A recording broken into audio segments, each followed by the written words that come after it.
एक बार की बात है, एक गांव में एक मूर्तिकार रहता था जो बहुत ही खूबसूरत मूर्तियां बनाया करता था।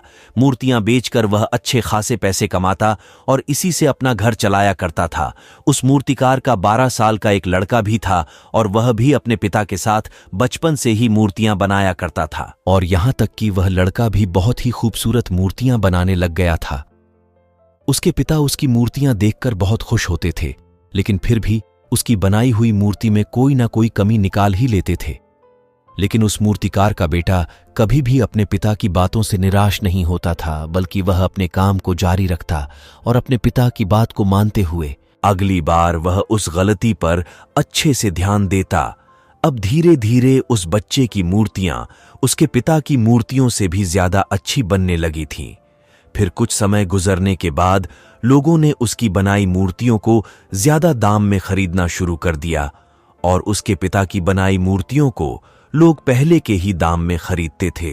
अब समय गुजरने के बाद वह लड़का बड़ा हो गया और अब वह अपने पिता से भी ज्यादा कमाने लगा, लेकिन अभी भी उसके पिता उसकी बनाई हुई मूर्तियों में कुछ ना कुछ गलती निकाल ही लेते थे। लेकिन अब उसके बेटे को यह बात अच्छी नहीं लगने लगी थी। तो एक दिन जब उसके पिता उसकी बनाई हुई मूर्ति में उसे गलती बता रहे थे, तभी लड़के ने गुस्से में अपने पिता से कहा कि आप मेरी बनाई हुई मूर्तियों में कमियां निकालते हैं, जैसे कि आप मुझसे भी अच्छे मूर्तिकार हैं। आपको पता है ना कि मेरी बनाई गई मूर्तियां आपकी मूर्तियों से कई ज्यादा दाम में बिकती हैं। इसका मतलब यह है कि मैं आपसे बेहतर और अच्छा मूर्तिकार हूं और अब मुझे लगता है कि मुझे आपके एडवाइस की कोई जरूरत नहीं है। मेरी मूर्तियां परफेक्ट होती हैं। उस दिन के बाद से उसके पिता ने उसे एडवाइस देना छोड़ दिया और अब वह अपने बेटे के काम में कोई भी गलती और कमी नहीं निकालते थे।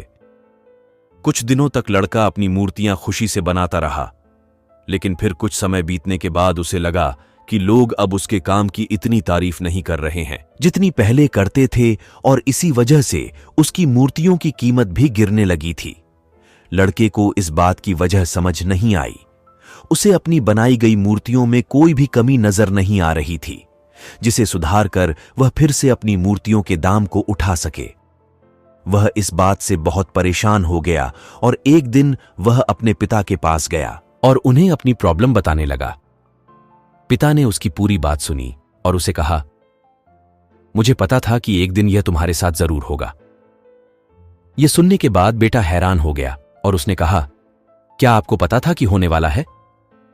पिता ने हां में सर हिलाया और कहा, क्योंकि यह मेरे साथ बहुत साल पहले हो चुका है। तभी लड़के ने कहा, फिर आपने मुझे यह चीज क्यों नहीं बताई? पिता ने कहा, क्योंकि उस समय तुम समझना नहीं चाहते थे।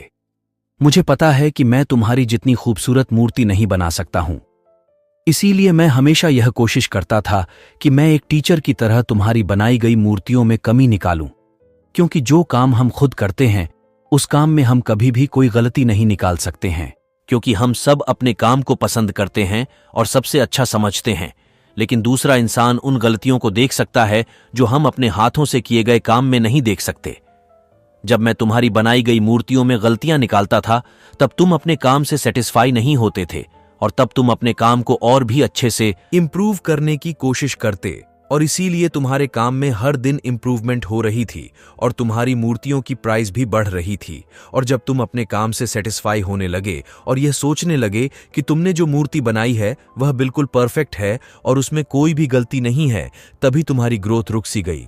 लोग हमेशा तुमसे अच्छी मूर्तियों की एक्सपेक्टेशन रखते थे और जब तुम उनके एक्सपेक्टेशन पर खरे नहीं उतरे, तब से उन्होंने तुम्हारी मूर्तियों में इंटरेस्ट लेना छोड़ दिया और इसी वजह से तुम्हारी मूर्तियों के दाम कम होने लगे और आज तुम इस सिचुएशन में पहुंच चुके हो। बेटे ने अपने पिता को अच्छे से सुना और थोड़ी देर के लिए शांत हो गया। फिर उसने कहा, पिताजी, अब मुझे क्या करना चाहिए? पिता ने कहा, बेटा, डिससेटिस्फाई होना सीखो और यही एक चीज तुम्हें इंस्पायर करेंगी, हमेशा अपने काम को बेहतर बनाने के लिए और अपने काम में इंप्रूवमेंट लाने के लिए। अगर हम हमारी लाइफ में देखें तो हमें पता चलेगा कि जब हमें या हमारे काम को कोई क्रिटिसाइज करता है तो हम उसे गलत समझते हैं, लेकिन अगर हम इसे अच्छे से समझें तो हमें पता चलेगा कि जब कोई हमें क्रिटिसाइज करता है तो हमारे लिए गलत नहीं, बल्कि वह हमारे लिए एक अपॉर्चुनिटी होती है। बस आपको ये चीज पॉजिटिव वे में लेना पड़ेगा। जब आपको या आपके काम को कोई क्रिटिसाइज करता है तो उसे एक फीडबैक की तरह समझो और उस गलती को फिक्स करो और अपनी प्रोग्रेस की तरफ बढ़ते रहो। तभी आप अपने काम में इंप्रूवमेंट के रास्ते पर लगे रहोगे। चाहे दुनिया का कोई भी काम हो, उसका कोई अंत नहीं होता। हम जितना सीखते जाएंगे उतना इंप्रूव करते जाएंगे और इंसान तभी सीखता है जब वह गलतियां करता है। अगर आप इस कहानी को और भी लोगों तक पहुंचाना चाहते हैं तो इस कहानी को लाइक करिए और थोड़ी अच्छी लगी हो तो हमारे चैनल को सब्सक्राइब जरूर करिए। मिलता हूं अगली बार इसी तरह की कहानी के साथ। जब तक सब्र करो, शुक्र करो और जिंदगी में आगे बढ़ो। खुश रहो, मस्त रहो। धन्यवाद। Bye bye.